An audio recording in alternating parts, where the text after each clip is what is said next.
This.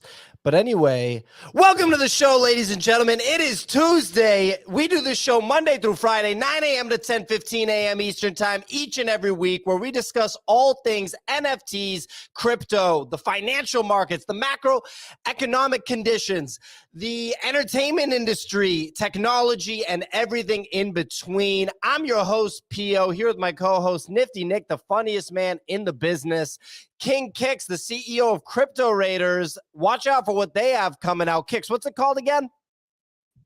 Cyber Stadium. Geez, I want to participate in the Cyber Stadium. I don't know if I'm a good enough cyber athlete to compete. Pio, the game is for a guy like you. It's not sweaty, dude. You're not clicking a bunch of buttons, eating Doritos.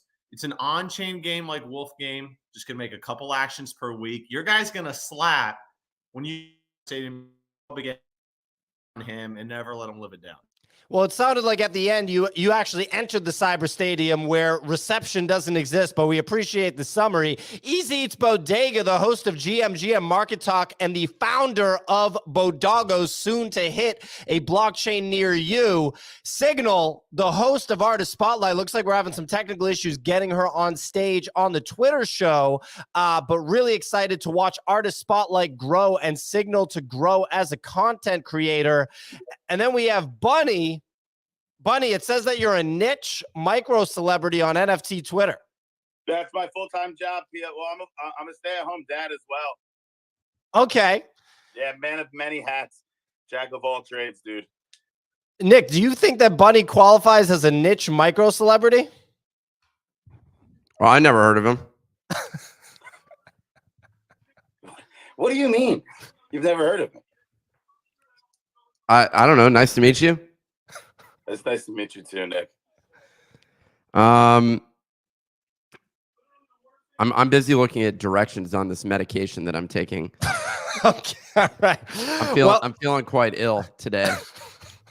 I took a COVID test, but I didn't do the test properly. So either it showed up negative. So I'm just going to take that at face value, and hope that this expired medication that I'm taking right now does the job. Yeah, that sounds like a really healthy approach. Why wouldn't you take it at face value? Do you think the test is lying to you or like trying to trick you into thinking you're healthy? Like I didn't take it properly, but I was too lazy. I was like, I'm not going to waste another one of these things on it. I'll just accept the fact that it doesn't matter either way. In this economy, that's the right play. Well, you gotta love it, Nick. I think you're gonna be all right, buddy. Don't worry too much. I want to see Easy. How you doing this morning? We are living well. Things are good. I can't complain. Oh, I could complain. Everyone can complain. I mean, we paper handed some Krakens yesterday, shortly after we bought them. So great traders making great trades per usual. I spent some time learning about ordinals, trying to figure out this Bitcoin thing. You know, like I would like to sell an ordinal punk for $1.5 million. But hey, it's a good day to have a good day, you know? Yeah, that's what I'm talking about. Our buddy ZK Shark was DMing me about ordinals. He told me to spend a day on it. I promptly responded and said, if you think I have a day to spend to learn the ins and outs of Bitcoin NFTs right now, then you're out of your mind. But it was great to sync with ZK a little bit and talk about ordinals and what's going on. Signal, how are you doing this morning? Good man. I was I was looking at the news about the Louis Vuitton NFTs that were going to be dropping. And I was like, just like literally like, and I really like that artist as well. And actually what it makes me want to do is go to the Louis Vuitton shop and actually check out the IRL physical display. But I'm more bullish on the IRL than I am on the NFTs. But hey. Well, you could buy a digital picture by Louis Vuitton that nothing's ever going to happen to ever, or you could go buy something in the store that people actually want. So I think it's a pretty easy decision between the two of those things. Look, ladies and gentlemen, we are going to dive into the show in just a bit. Today's daily question, I have posted it. I'm going to pin it to the top now. How did you first hear about crypto? I heard about it right after I moved to Los Angeles in 2014 because a friend of mine's roommate was mining Bitcoin.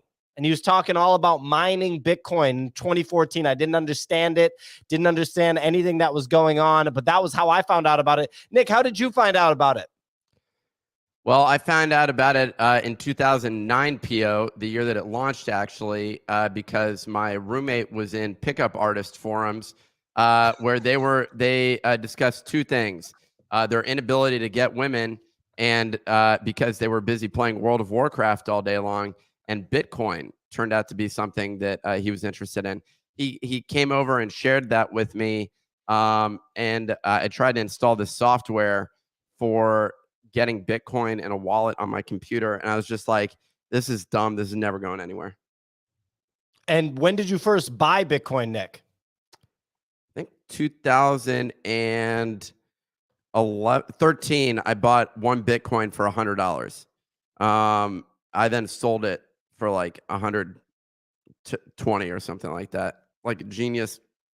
I also bought that year 3,000 Ethereum at $9 each, and then sold it at 11 because I like swing trading, as you're aware.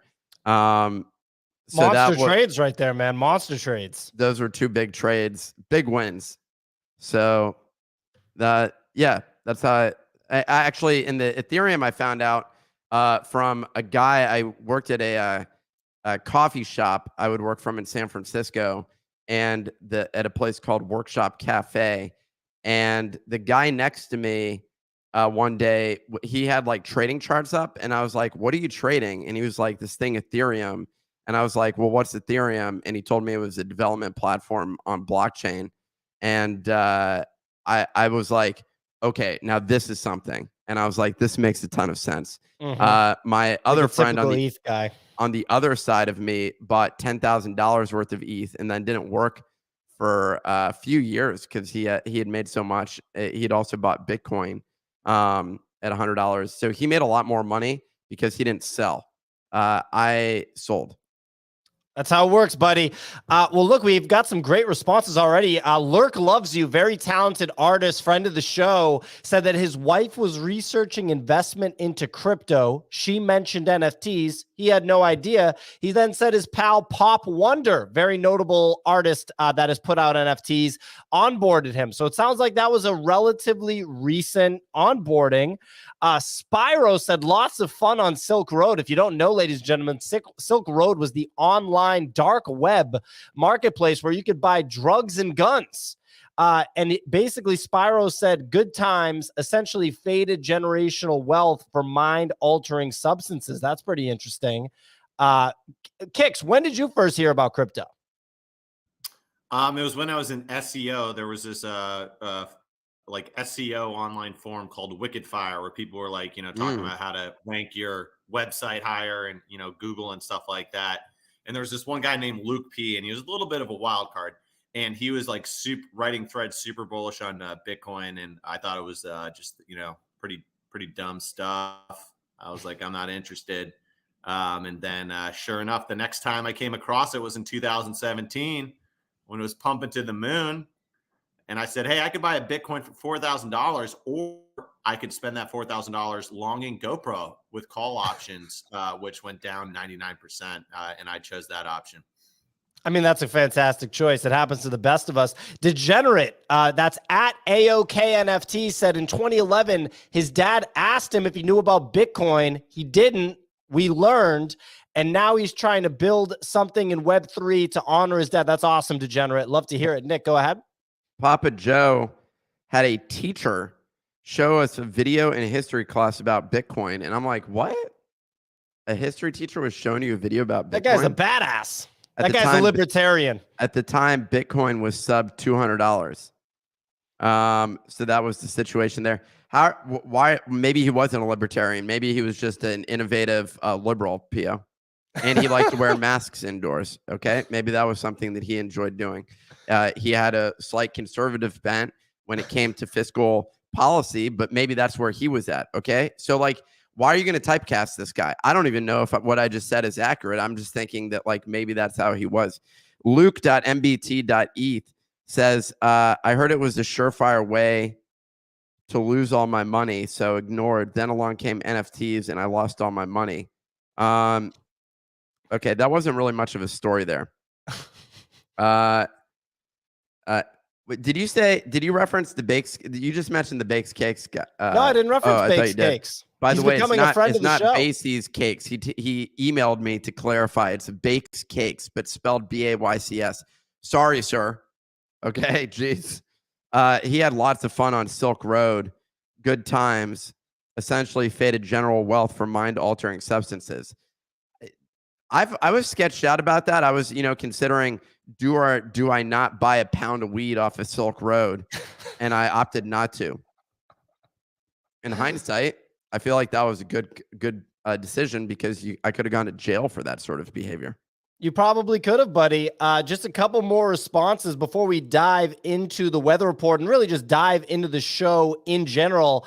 Talented artist and friend of the show, Camila Noguera, said, and actually, there she is, that she learned about crypto after she started researching about NFTs and crypto art. At first, she was scrolling on Super Rare, seeing amazing art, but didn't have any clue what the 3 dashes, in other words, the ETH symbol was. She was so naive. I mean, that sounds relatively recent, Camila, but really glad that you got onboarded. Also, Jack Griffin said a friend of his told him about XRP in 2017, round-tripped it from 20 cents to over $3 and back down like a champ. By the way, Nick, we also just lost you on the Twitter show, so we have to bring you back there. But anyway, ladies and gentlemen, we got to dive into the show. We're going to get to the weather report right now. Just before we do, this show is brought to you by SoRare, our sponsor. If you like fantasy sports and NFTs, so in other words, blockchain-based fantasy sports where you actually own the cards that represent the players that are on your team, SoRare is the platform for you. You can sign up at the nifty.com/SoRare, THENIFTY.com/SORARE. It's actually pretty timely because there was just the biggest sale in the history of SoRare this week. It was on a Giannis Antetokounmpo card, the Greek Freak, as he goes by, for almost $200,000 for a single card. So whoever won that card, whoever got that card in a pack on SoRare is pretty damn pumped up because they just turned around and sold it for a down payment on a house in the suburbs of New York City. So that's pretty good, or New York State, I should say. It's on Starkware, which is layer 2 Ethereum for all you Ethereum maxis out there. And in January, there was $25 million of sales volume, already over $6 million of volume in February, led by that $190,000 Giannis Antetokounmpo sale. So we're off to a great start. How did you say that name correctly? Because I'm a basketball fan, buddy. I mean, that was skilled. You just dropped a long Greek name like that. I think Greek people around the world just united together in support of Pia. I mean, that's not a surprise. I'm a friend of the Greeks. I like octopus. I like Mediterranean salads. It's no big deal for me to rock with Greek people. Yeah, I mean, when I meet Greek people, the first thing that we discuss is, oh, you like Mediterranean salad. You totally get us. That's usually what they say. Pita bread, feta, all that stuff. Gyros? Sure, absolutely. Fantastic. The gyros with the French fries in them. That's how the real Greeks do it. Right, Sig? Oh, yeah. I love it with the French fries in there. I remember I also enjoyed being in Crete and my buddy getting punched in the eye after going out to the club, but we got some good euros out of it, but that was still entertaining nonetheless. There was usually what happens. Let me just give you the play-by-play here before Signal gets started. Many people are surprised that I'm not 6'5" because they see me on here and they usually think, wow, that guy looks like he's 6'5", and then they meet me in person and they're like, They say demeaning things to me. Wow, you're a lot shorter than I thought. I'm 5'9". Okay, like that's like an average height. Maybe in America now it's slightly below average. I thought you were shorter. You were taller when I met you. Okay, well there we go. So anyways, so what happens is they'll sick the small, highly energetic guy on you, and you won't see their buddies around the corner. So they sent that guy over and he started talking shit with me. My buddy was like, yo, why are you talking shit with my buddy. The one guy my buddy pushed back, and I'm like, no, because I roll around in the corner, I see 3 6'5" dudes, just like from I don't know. I felt like they were from Amsterdam, the Netherlands, man. The Dutch people, complete douchebags oftentimes when they're out drinking. I'm just saying, if you're in Europe, that's just what goes down. They're like peeing on shit. They'll go punch people in the face. That's just like the way that the Dutch roll. So one of those guys came over, kabam, right in my friend's eye. And I went over I was like, there's no way I can take on these 3 dudes.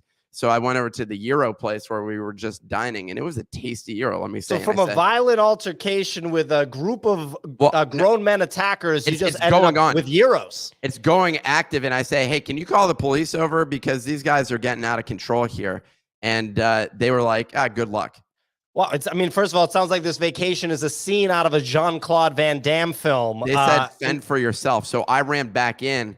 I ripped the head off of one of the 6'5" guys. Okay. He's completely collapsed on the ground. Yeah. And afterwards, we were having a conversation, my friend and I, who had a black eye, and he said, you literally killed a dude there. And I'm saying, my apologies for the violence, but he punched you in the eye. Rick, you're going to need to lay low for a while. I was going to say, this sounds like Anchorman when Brink pulls up with a grenade. Yeah, the trident. As much as I would like to hear more about Nick's participation in blood sport, why don't we just move on to the weather report? I believe it's Kix's day today. Am I correct? Thanks, Pio. It is. You ready for me to kick it off? Let's rock. Today is the 7th, February 2023. OpenSea volume still coming in nice and healthy at $14.7 million. Looking over at the leaders, we have Apes on a nice little run here up to 77.8. That's probably why Mr. Nick has a little pep in his step today. Mutants, 15.2. Punks, the stable coins, sitting steady at 64 ETH. The other leaders, we have Azuki at 15, Moonbird 7.2, Ouchie, Doodle 6.3, Pudgy's looking good, 6, CloneX fighting to stay above 5 at 5.1. Over the past 24 hours, some breaking news. Sewer Pass is leading yesterday's volume after Bored Ape Yacht Club tweeted an event timeline for the trial of Jimmy the Monkey. In 3 days, we have score validation. I just started running mine yesterday. Then February 15th is the summoning, following by obviously licking the toad at the end of the month. And then the mechs reveal at the start of March. Sewer Passes hit 3 ETH yesterday, pulled back to 2.6 ETH this morning. They're ranging all over the place. Proof Pass assets were on fire sale after Kevin Rose confirmed in a town hall that Proof Collective ends in 2025. Some people thought, I guess, it would go on forever. After 2025, there's no promises of anything else to come.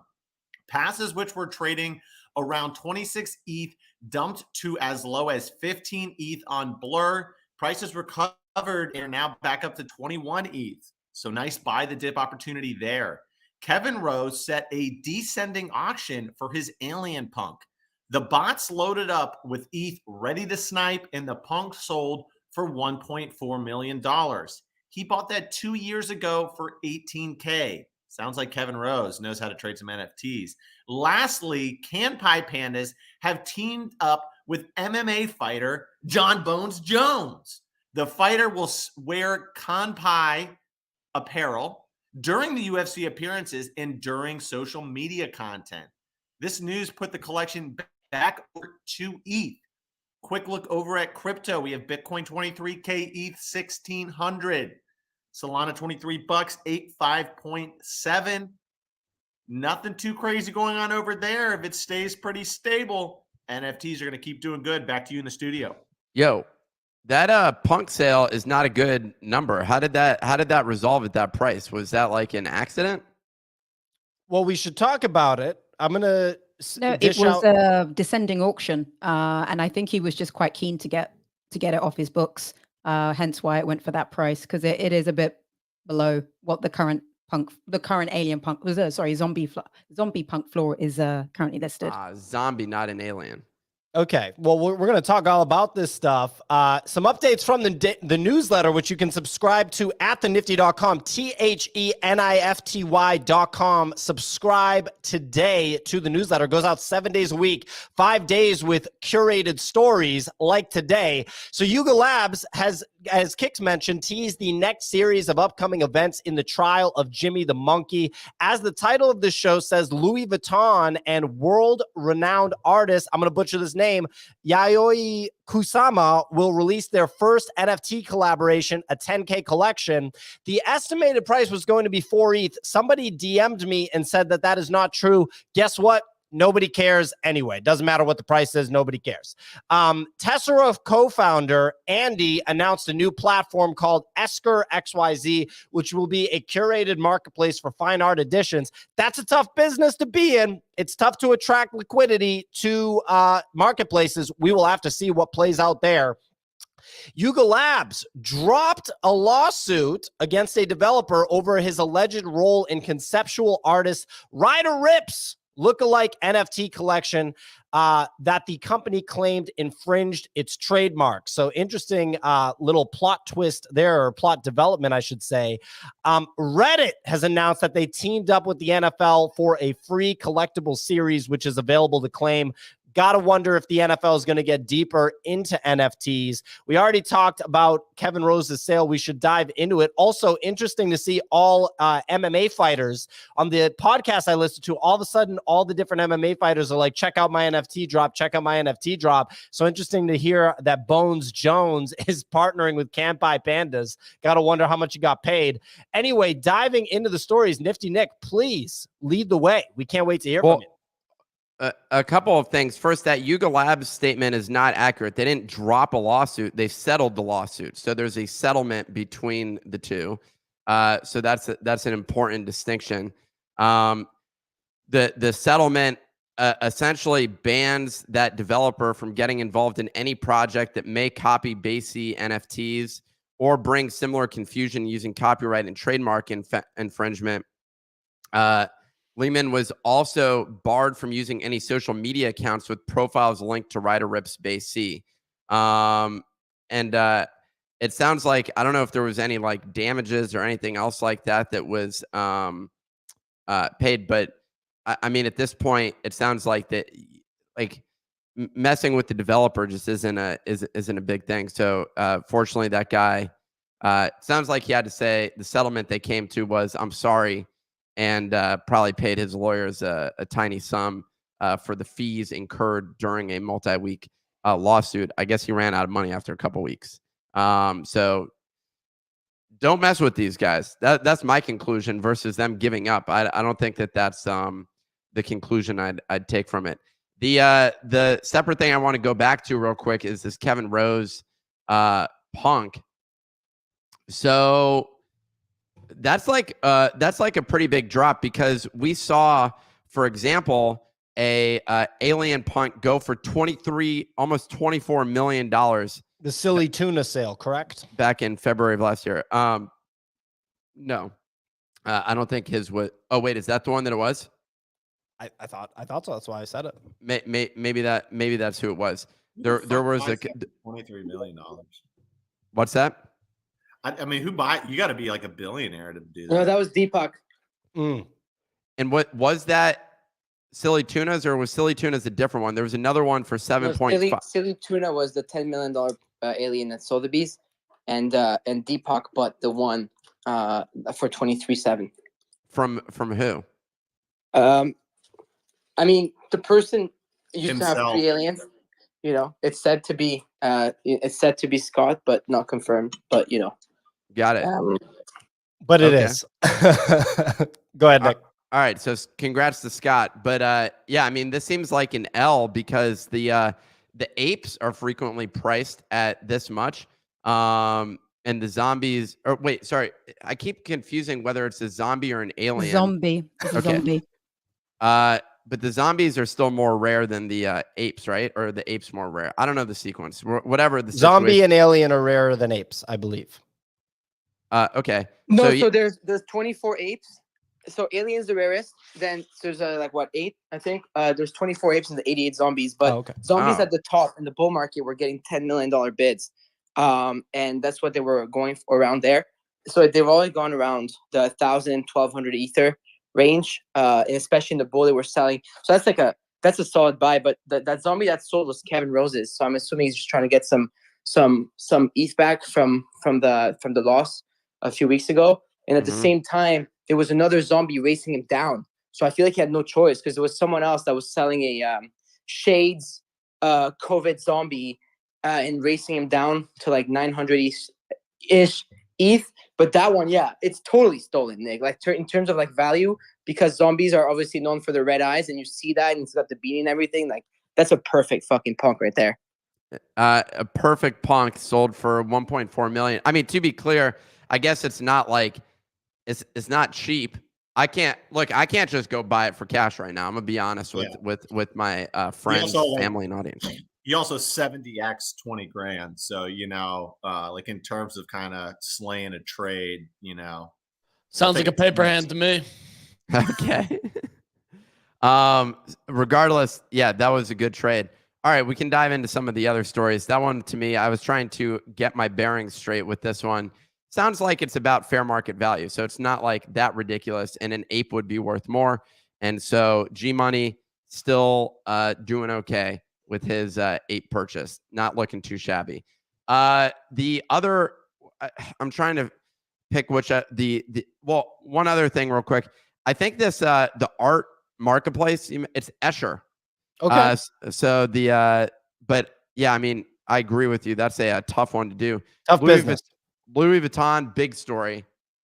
So I don't. So I Go think ahead. this might be actually a fake. I don't call it a fake story, but I think this might not be true. I've just been seeing on Twitter that they shelved it apparently, and there's a lawyer called Jacob Martin. I believe he was on the Board Ape Council last year, and he says in a tweet that he spoke with a Louis Vuitton digital team and that they don't know anything about it. And then the link that I used for that story, because I saw it on NFT Evening, no longer works. So I think that potentially could be a pulled story. Let's take a brief moment to shame that publication real quick. NFT Evening, we saw you publish this inaccurate publication. Maybe next time update it and don't hide from the mistakes that you've made. Own up to them.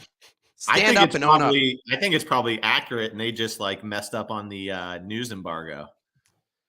That could be the case as well. Jake, they jumped the gun a little bit. An intern over there hit the go button a week or two too early. Jake, the lawyer, calling in. So it sounds like this was fake. A lot of people are pissed off. Apparently, Yoyoy, I don't know. The whole situation there was there was a lot of criticism. I don't know anything about this artist. Some people said she had mental health issues and she's no longer like in a position to be able to even like do these sorts of things. Someone else in our Discord said that she's like openly racist. I don't know what the situation is. I don't know anything about the artist, so I can't even comment on whether or not that's a perspective, but it did stir. She's controversial. I'll just say that. Like the lady from Incredibles that makes the suits. Oh, yeah, that's a good point. Well, she does look dope. Got a good look. So, all right. Well, Louis Vuitton skating by. And no longer negative, anti, I don't even know the words that I'm looking for here. I'm stumbling over the words. They're no longer evil. Yuga Labs, that story, I don't know what the play. Well, let's first go around. What is everybody's score, and are you happy with it? My score, I'll start with mine, is about 98,000. I didn't breach the 100,000 mark, and I'm not happy with it. All right, let's go on to the next person. Signal. So yesterday was my first day playing. Yesterday I tweeted, I am so grateful that Yuga Labs allowed that you basically just had to get 1 point. Anything above 0 and you're good to go, because I am so bad. People tell me to stay near the walls, but then I bounce off Christmas trees. The fans get me every time. And I'm one of those players that physically ducks when I'm playing. So if I see like a pole, I'll duck, but then my wrist isn't actually doing the movement of like making the character go down. I mean, it's atrocious. So I think my score yesterday, I want to say I got to like 18,000. And I think I was so bad that the program learnt I was really bad. And at one point, I just had an empty stretch. And then that went on for about, I don't know, maybe like 30 meters into the tunnel. And then it presented me with like, a car to dodge. And that's how I got to basically 18,000. So yeah, if you need a pass with a low score, you know where to come. So I like that score story. Mickey, still on the trackpad, buddy? Nope. I got a gaming mouse. That's and solid Razer. Looks like a Razer to me. It's G. I don't know. I pay G. Logitech G something. That's a good one. Do you have a like a mouse pad, a good quality mouse pad? No, I don't. Do I need a mouse pad? Like in a car with no wheels. Is that really the situation? Yeah. Are you on like a wooden table? Like, so yeah, it's a laser thing. You won't get proper traction, my friend. Yeah, I'm sitting here with 139K, Nick. Step your game up. Well, okay, so this was a tragic mistake, but let me just real quick, and I'm curious from Easy, now that you're at 139K, how did the window size factor into your gameplay? Because I very quickly realized that, like, so my issue is my mouse, it doesn't give enough. I bought this very high priced mouse for $35 or whatever I paid, and then the situation I ran into is when I move it, it doesn't make it. I'm trying to make it as sensitive as possible, and it can't get any more sensitive. So it sounds like the mistake that I made here was not having a proper mouse pad. Is there something that I can substitute in the interim to make this feasible? A Domino's pizza box will also work. Really? Just take basically any piece of cardboard will work. You just need something that's not wood. Okay, so not wood. I'm gonna rectify this situation. Put some cardboard on there and fix it. But can you just answer real quick, because you did decently on this? Did the window size play into your gameplay? I just go full screen on a nice 32-inch monitor, and that's about it. You know, like nothing too crazy. I do increase the mouse speed. That's crucial for it for sure. And then to 6 point, also just like riding the walls within the tunnel. And don't like one of the tricks too is like early on boost into the items. So like when you see a Christmas tree or a car, boost through it because it gives you 400 points, whereas the white artifacts only give you 300. So there's even more value to boost into items. Really? Yeah. So when you get those like white items, artifacts, it only gives you 300. Boosting into things gives you 400. And then there's other ones that give you like 1,000, 1,500, 2K. So like honestly, the white artifacts are less valuable than just crushing through the cars and the cows. Okay, well then that's helpful. Oh wait, so you can actually boost through those cars? Yeah, you can boost through the cars. Man, okay. You can boost through the toilets, like any item except for cardboard boxes. You can boost through. We know what I'm doing with the rest of the day, people. We learn it over here. Signal. What's Easy? I kept dying when I was going. You know the round. It's the like wheels. a big round. Fans. But no, not the fans. It's all wood like this, right? You have to boost through those. Oh, you boost through. Okay, because I kept dying on that. The wooden bars you have to boost. Yeah, you have to boost. That's like the only thing the boost is actually for. But because it doesn't speed up till you get to like a certain time played and score, there's like a secret to try to boost through a bunch of stuff early on to ramp your score up slightly. Micah DeFi says, we're getting a lot of great tips here. If you boost through those items, it automatically recharges your boost. This is... So like early on, you can boost through a bunch of stuff, get up to like 10, 15, 20K, and then start actually focusing and being more strategic. This is the alpha that I was looking for, people. This is the type of thing that I came here for, and Easy delivered. Kicks, what are you playing, and what's your score? I got 2 passes, tier 1s. I'm a toaster oven of a laptop. So I delegated him to Whoppy. He got me 70,000 real quick yesterday. So both of them are at 70,000. Sig, you want to hit up Whoppy, just be like, hey, Whoppy, bored? Want to play some runs for me? But my brother is a insanely good Call of Duty first-person shooter player. So I'm going to do a little bribery. Maybe I bought him a cappuccino and a croissant. And I'm going to say, hey, buddy, what you doing for the next 2 hours? I need a score in the 6-figure category. But yeah, I'm not going to worry about oh, I got to be top 5,000 or, all this stuff. Like, I'm just going to throw up a good score, maybe get like a 200, 250K, put some ranch on that, call it a meal, and sell it for 3.5 ETH in a couple weeks. Throw some ranch dressing on that bad boy. You know what he's saying. In terms of middle score, I wonder what mine will be worth. And maybe with these tips, I can actually get up to over 100,000.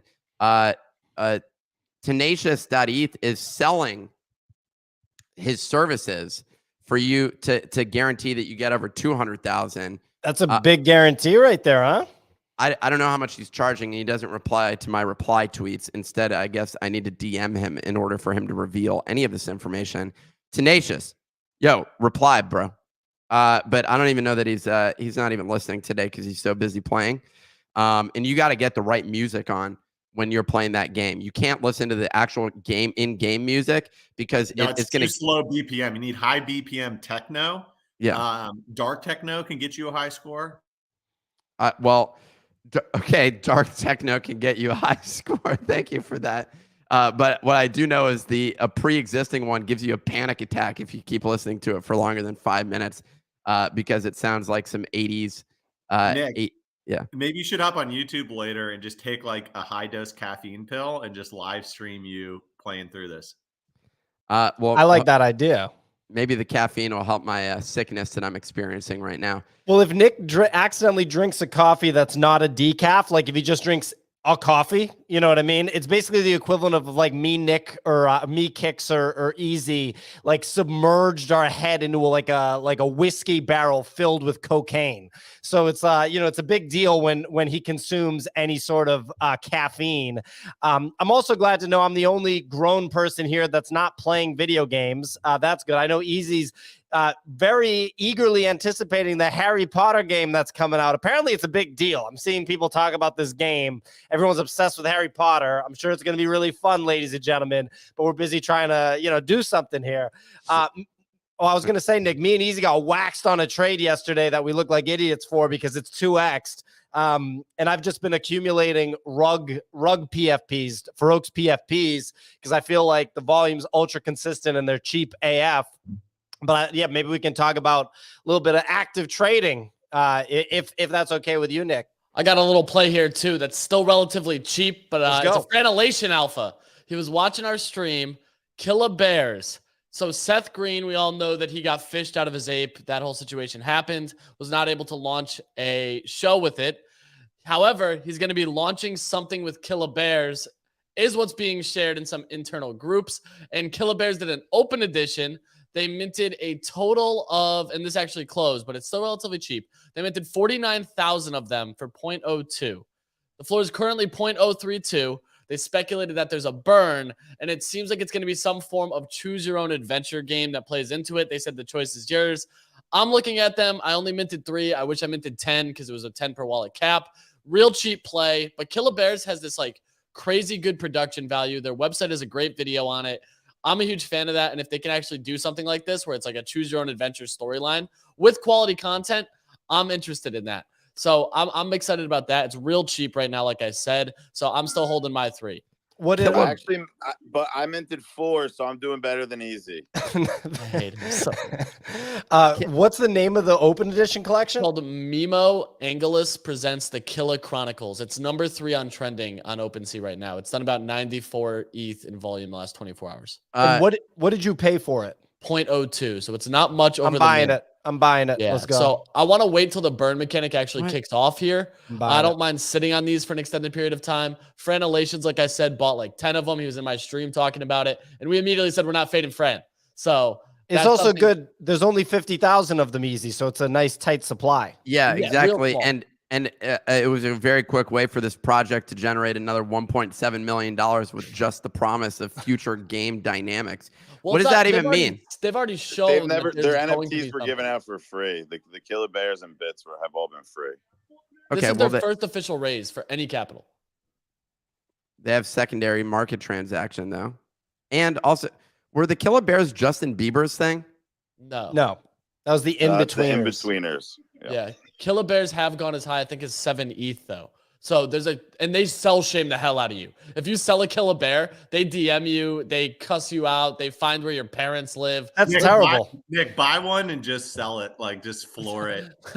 Like, just with them. You know what I mean? Actually, how about I just take a screenshot of someone's Kill a Bear, say, just bought this. Just kidding. This project's trash. Okay. That's good. Okay. Well, Nick's like, he's so pleased with himself after that one. He's like, like, you know. Talk about innovative shit Social talking, media man. engagement. Well, easy. Okay, so I mean, that's a look. That's a ERC 1155 that has 50,000 supply. I kind of am not that excited about that. Want another play? Yes, I got some more alpha. Let's so go. you remember Wag Die? Yeah. So there's a collection, and I will say I hold like 7 of these, but I'm already underwater on them at the moment. I bought in at 0.06. It's called Dark Flex. So this PFP is by a prominent artist in the space. Dropped to 10, not even 10K, 6,666, and ton of speculation on who the artist was. It traded all the way down to 0.01. Artist announced who they were, flew to 0.1, currently sitting at 0.05. Tomorrow, they have a redemption, so it's burn 2 to get a potential legendary. Deflationary supply play going into this. They had a very good Medium article, teased the art. Timeline was buzzing with these yesterday. Moved up to 0.08, obviously pull back now. So this is another play I'm holding for this burn tomorrow. It seems like right now we're in this burn meta, regardless if it's open edition or PFPs. So this is the other one that I'm playing is Dark Flex and then the Killer Bears situation. All right, so Killer Bears volume has spiked since we started talking about it, but there was already pretty significant volume. Look, how many O'Peppins and how many merge were there? What were the supplies on those? O'Peppin is 15,000. Merge is 30,000. So Merge moved in a big way with 30,000 supply. All right, screw it. Let's go. As much as the greatest president of all time. The supply doesn't matter. The float is what matters, basically. Yeah. How many listed? How many are listed is the real question that you're looking at. Yeah, my big concern here too is whichever one of these actually does a burn first is going to see the most volatile price action. Merge has no actual value add to it. They've never once mentioned that there's going to be a burn. It's purely trading off speculation of checks. Checks burn hasn't even gone live yet, and it's already over 2 ETH. So this is like the big thing here is like I continue to look at these plays, and whichever one actually launches a burn mechanic to lower the supply, to Nick's point, that float decreases. So right there, you already have actual mechanics that lower supply into demand zones and cause price action to move higher. So that's like the big thing is like, which one of these projects with everything in the market doing a burn right now actually burns something? Merge, I just trade it whenever you see checks start flying because that's what I'm most interested in is like as checks start cruising, it has this trickle down effect. It goes O'Peppin, Merge, and then the math checks out, which is weird because the math checks out is only a 3K supply. So it has like way more volatile swings, but that's like the lower end of the totem pole. And we got Fran on stage. I always want to share the mic with Fran. I see your PFP is repping your Doodles flip-flops. Fran, what's going on, amigo? Hey, what's good? Thanks for having me on. Literally just woke up and heard you guys talking about the Killer Bears thing. I did mint 3. I was on Easy's stream when that happened. I actually texted you, PO, with the link and DM'd you, PO, and Nick as well to let you guys know when it was minting. But oops. Yeah, definitely Thank keep you. an eye on that. Yeah, definitely keep an eye on that. But the thing that's really exciting me right now is actually the Bored Apes update from yesterday with the timeline, and most specifically the part about Evo 2. Looking at it, it has kind of like Final Fantasy Tactics almost looking vibes. So, one of the next games coming up looks like it's gonna be a lot more strategy, a lot more like, I guess, nerdy, in-depth, like stats and stuff like this. So definitely a completely different type of gameplay from Dookie Dash. So it's cool to see, completely different games throughout the minting process rather than, more of the same. So definitely looking forward to that, but I guess that's not till May. So Fred, do you think we get a full year of Yuga announcements here? Because like the way I was looking at the chart yesterday when they had the rollout was December, they started Trial of Jimmy. We're now approaching what's going to be end of Q1 for this next phase. If they do timeline wise, we're going to be looking EVO1 basically going to August if it's the same like length of time. And then EVO3 is going to push us right back to December. So basically a full year for this to pan out. Yeah, potentially. Early on, when we first heard about this, and I was kind of speculating, I was hoping it'd be like, Evo 1, Evo 2, Evo 3, like each month, and that's clearly not the case. So it might be a whole year long thing. There's definitely story stuff along the way, plus reveals and stuff. So yeah, they're spacing it out, and I think it's going to be a fun reveal either way. So definitely pretty hyped on the mechs, and I think people are going to be kind of surprised. I kind of speculated as well that there has to be a lot more traits than the previous collection because the mutants really just had the same traits twice, and with a 30,000 piece collection, I think we're going to see some really in-depth traits, and I think Yuga's going to kill it. So pretty excited about mechs. Well, they've had a lot of time to work on it. I want to continue to hear from Fran Easy. I want to throw back to Nick real quick, ladies and gentlemen. Just a reminder that the show is brought to you by SoRare, our sponsor. SoRare has been around since 2018, so they have been around the block. They actually, fun fact, had the biggest funding round in European history. It was over $600 million of funding. But the most important part is they have the deals. They have the relationships with the biggest leagues in the world for sports. MLB baseball, NBA basketball, and the most recent acquisition was that 4-year deal, not acquisition, but deal signed, 4-year deal with the English Premier League, which is the #1 football league in the world. So if you like any of these sports, if you like baseball, football, aka soccer, or basketball, and you like fantasy, then SoRare is the key because it's fantasy sports on the blockchain. If you join with our code, thenifty.com/SoRare, THENIFTY.com/SoRare, there's already 100 people that joined our private league where you can play head to head against me. I've done pretty good. I've also done pretty bad in some of the leagues, but regardless, you can play against me. We're working on getting hundreds more spots because there was some overwhelming demand for people to come in to our SoRare league and start kicking my ass. They also do really fun things like for the World Cup. They did a special tournament for that. Like I talked about earlier, the volume on SoRare is legit. So at the end of the day, in NFTs and crypto, all that matters is volume. You see a new marketplace pop up, it doesn't have any volume, it goes down. Volume. And as I talked about earlier, the volume this year in 2023 on SoRare is super legit. And we just had a 190K sale on one card last week. So shout out to our sponsor, SoRare. Dopest fantasy sports on the blockchain. There is no second best. Sign up at thenifty.com/SoRare, THENIFTY.com/SoRare. Nick, did you want to grab the mic or should I throw back to Fran and Easy? Real quick, just to mention our other sponsor, Bob's Discount Furniture. They make great couches. So I've been actually utilizing it and falling asleep on there pretty much on the regular every night. I get about 2 hours on there. I wake up and say, shit, I did it again. Then I walk down to my bed and I go to sleep there. But it's this 1 hour intermission because now I got to brush my teeth. I got to wash my face. And so it's kind of impacting my sleep schedule because that couch is so good. What I recommend from them is the Playscape. Check out Bob's Discount Furniture Playscape couch. Pio's not a big fan of the Playscape couch, I guess. He slept on it before, though. One of the best couches that you can sleep on. Let's dive into the rest of the show, shall we? Let's do it. Absolutely. So, Fran, anything else you're looking at on the kind of lower end of the market? We know that you're no stranger to throwing around big, I was thinking about it last night, right? I'm just kind of sitting there thinking, and I had bought the Rug Radio PFPs because I thought that they were fairly priced and there was legit volume on them. But then I thought, like, let's say someone's going to go buy like a Pudgy Penguin right now, which has been a pretty consistently hot project for a bit. Spencer, one of some of the talent on the show, Spencer, he has a ton of Pudgy Penguins. He's huge on Pudgy Penguins. I understand the hype. I think Luke is an interesting founder for sure.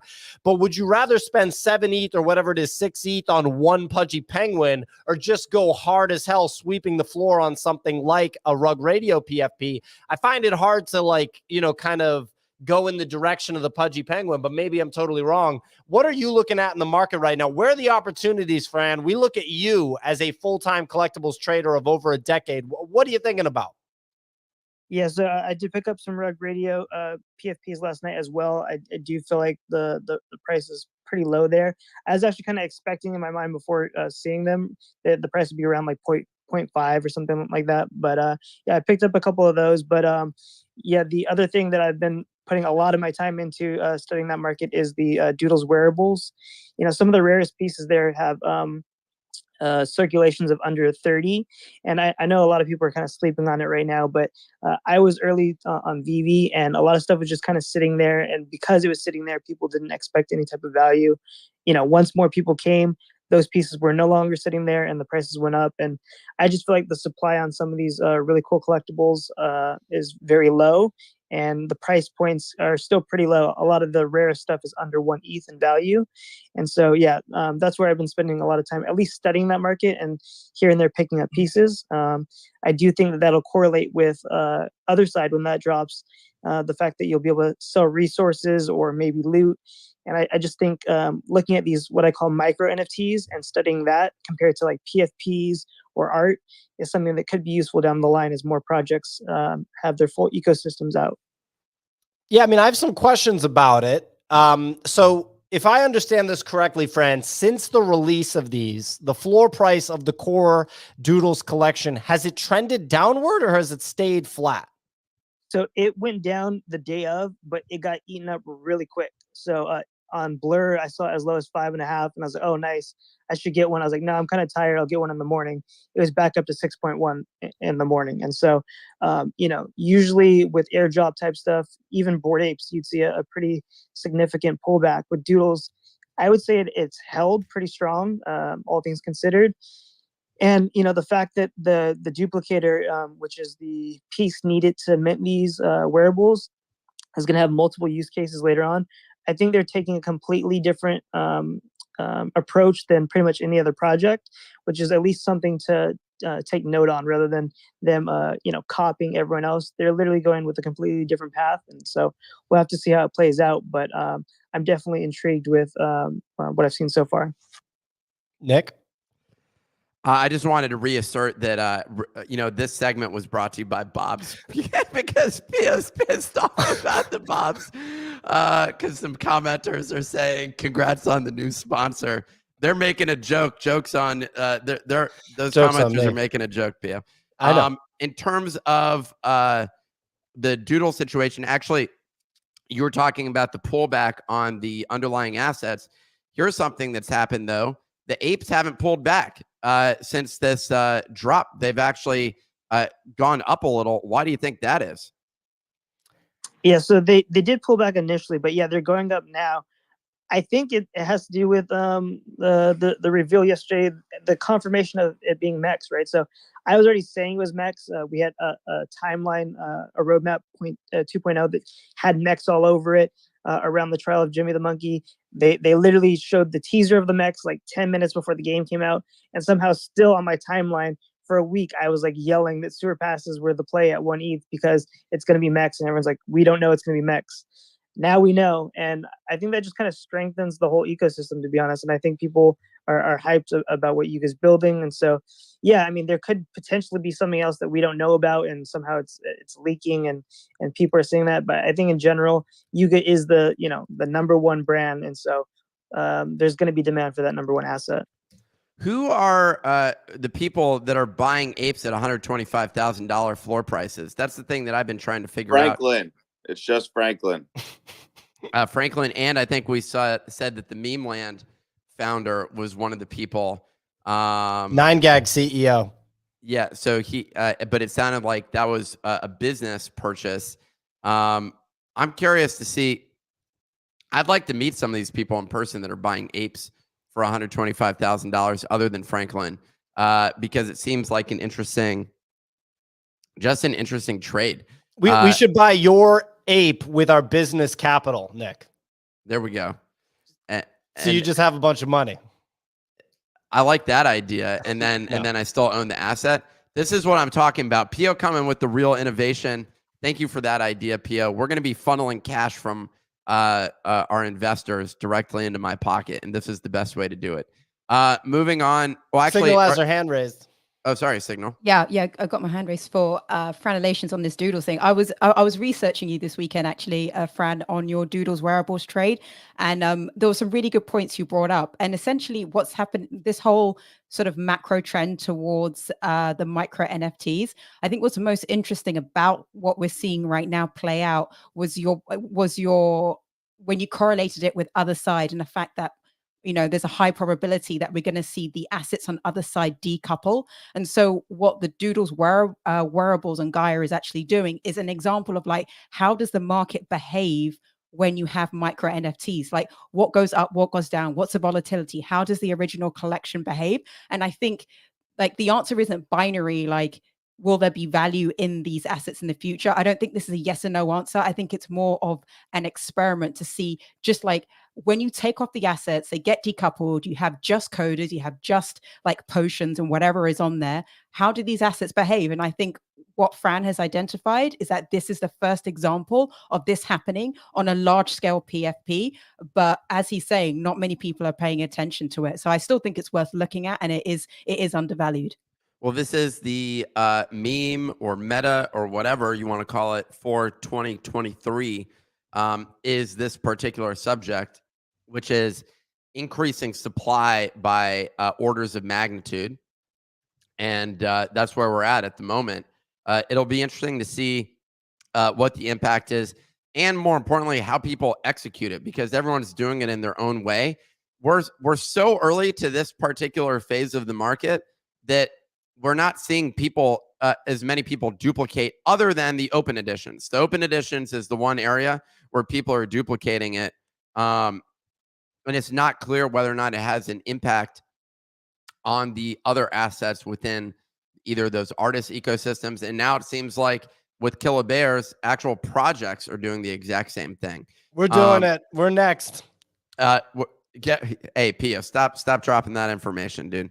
We're really excited, guys, to announce 17 open editions that we're getting ready to drop. Just to collect them all.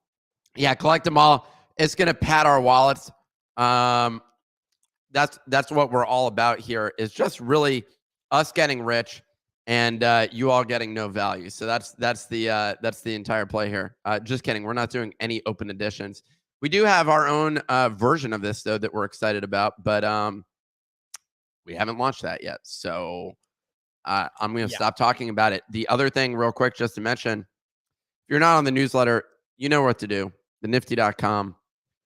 I'd be shocked if you're actually listening right now and you're not on the newsletter. It's like offensive unless it's your first episode, which a surprising number of first episode listeners do show up every day. 18 to 20% of the overall listenership. And we want to say thank you to that 20% who are new listeners each day. Thank you for listening.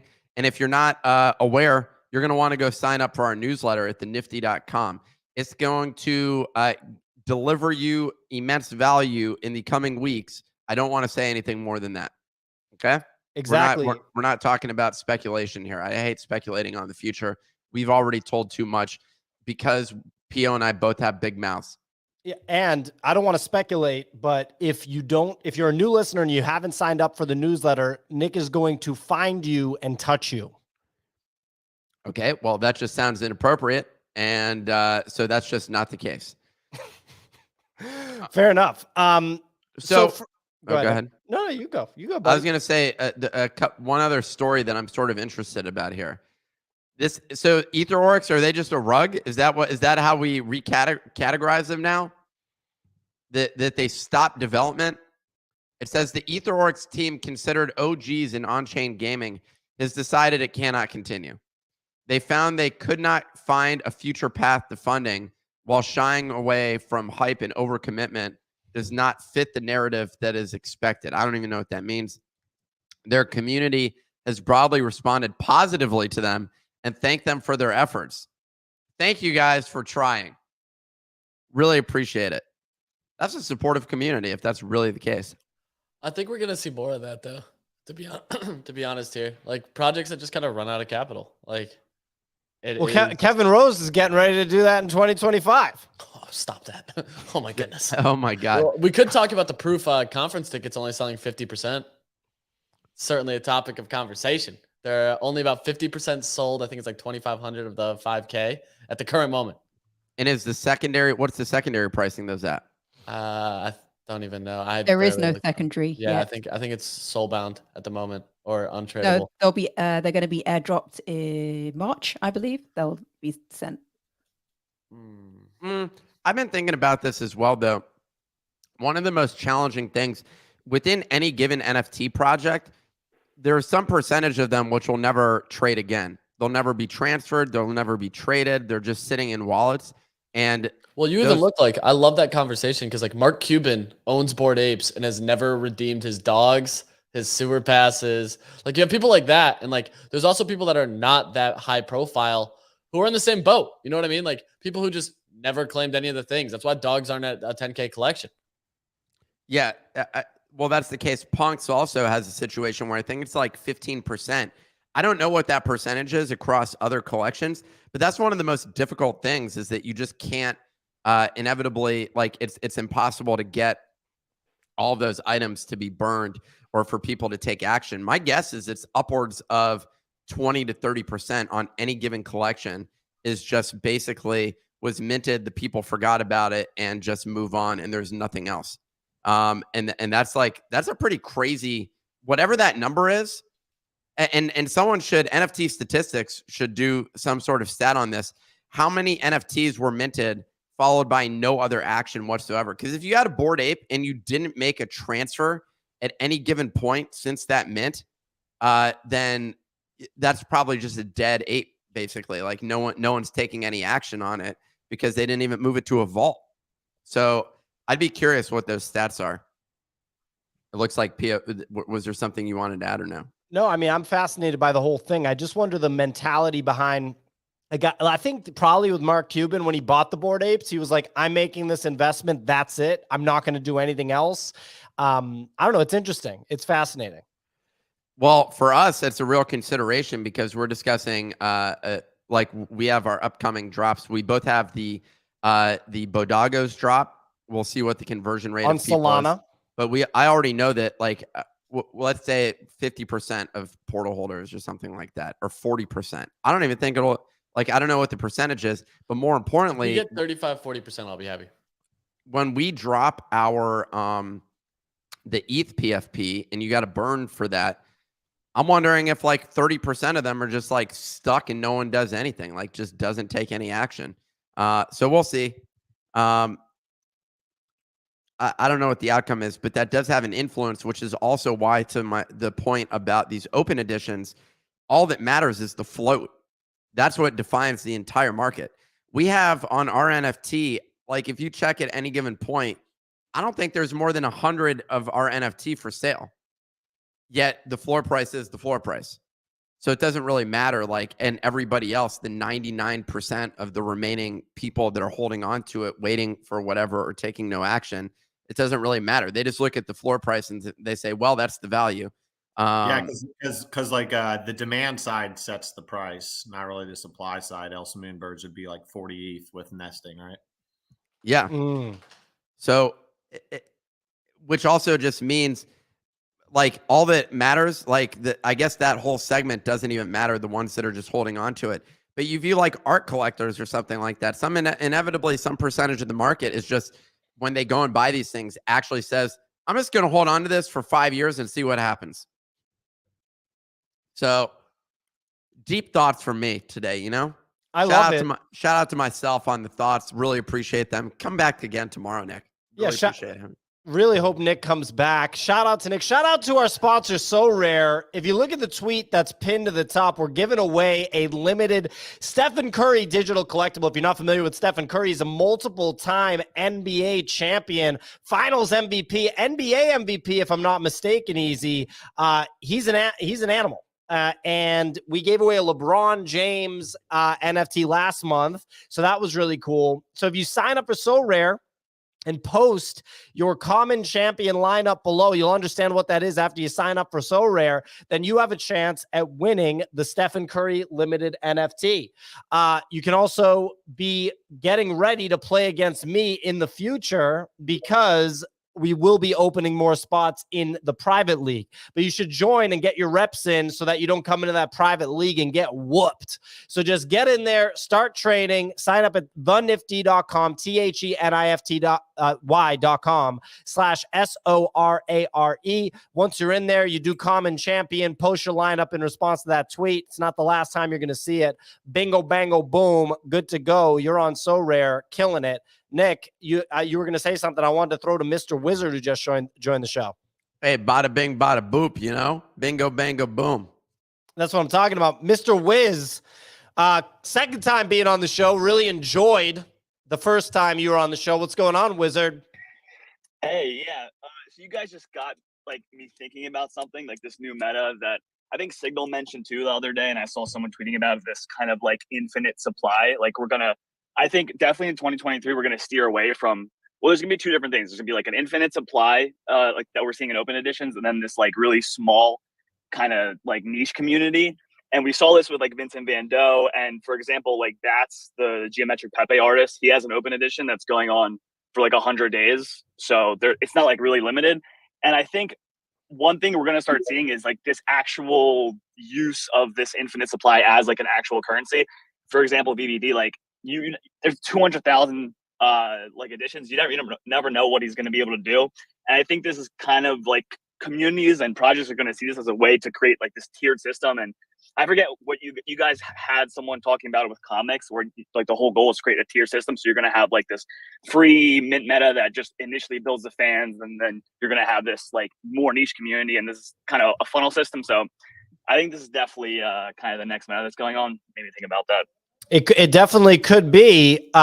We have another very talented speaker joining the show, Jonah. What do you have to say for yourself, Jonah? Regarding getting you a key? Well, I was sick, so you're getting one today.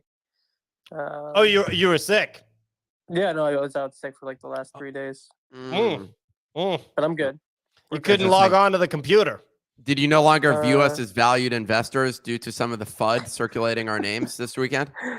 But I didn't know you guys were getting FUD. I thought it was just Carson. Our names got dragged through the mud, Jonah. Yeah, you guys have done that multiple times. How will we ever recover from this situation? You guys, the only time where you guys actually had real FUD is when one of you did like a Cool Cats thing, and then like. What are you talking about?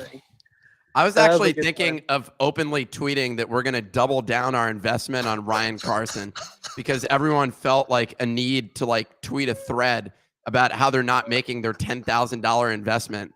Like no one gives a shit.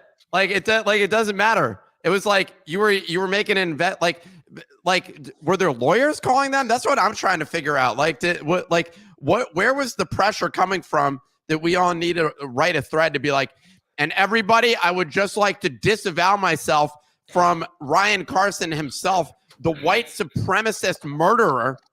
Like, is like basically how they're like categorizing, like distancing themselves from this situation. Did you see the dogs that guy slaughtered? They were puppies. They were puppies. I cannot believe it. This man will no longer get my money. Because I'm just saying, man, I've never seen him in the Zodiac. Most of the people who complain don't even have the money to write a check in. That's why they're complaining. So it's like, yeah, like I think Ryan Carson did something sort of stupid, but I don't think he did I don't think it was a good move, like to do it. No, I mean it was really dumb, but it wasn't like you're not gonna like, it's not a witch hunt. You're not gonna be like put to the stake. I don't know, it's stupid. We're going to jail, Jonah. I don't know what you're talking about. I'm doing boxing classes over here because I got to make it, on the yard. I'm about to be on the yard. Okay. Well, I think going to jail is gonna be like the new trendy thing. So. The new meta. We're like aping into NFTs after open editions happen. We're buying NFTs of imprisoned NFT project owners just to support their like bail or something like that. To be like, I don't care what they did. We need to stand behind these NFT creators, and we need to get rid of, all those Web 2 people that are infiltrating Web 3. We just got to do something about it. We have a crisis on our hands. These previous entrepreneurs who have built successful businesses, we got to get them out of this space. We got to do something about it because they're spending too much time. We need more support for the Twitter people in NFT space who really spend all day on their couch talking shit about entrepreneurs that are doing things. We need more of that and less entrepreneurs. We need to get rid of them, and that's what we need in this space. And that's why, I'm standing up and saying we've had enough. We've had enough. Investors, entrepreneurs, get the hell out of this space. We just need more. We need more rug pulls. We need more shit talking, and we need more of doing nothing.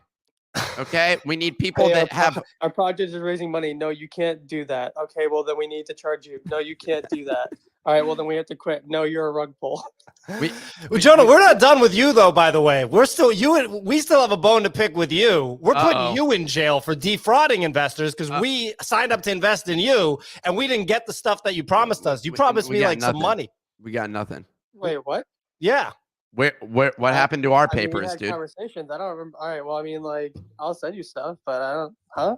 I'm confused. We expressed it. We're not even now. We're probably breaking the law by talking about this. Pulling a Ryan Carson? It was just a verbal commitment, and like we're officially redacting from Jonah, but we're doubling down on Carson. All right, ladies and gentlemen, Jonah's out. Carson's in big. Ladies and gentlemen, that's our show. What a fun little way to end, huh? We do the show Monday through Friday, 9 a.m. to 10:15 a.m. Eastern time each and every week. Thank you to everybody that listened and supported the show. Sign up to the newsletter, THENIFTY.com for that newsletter. That's all.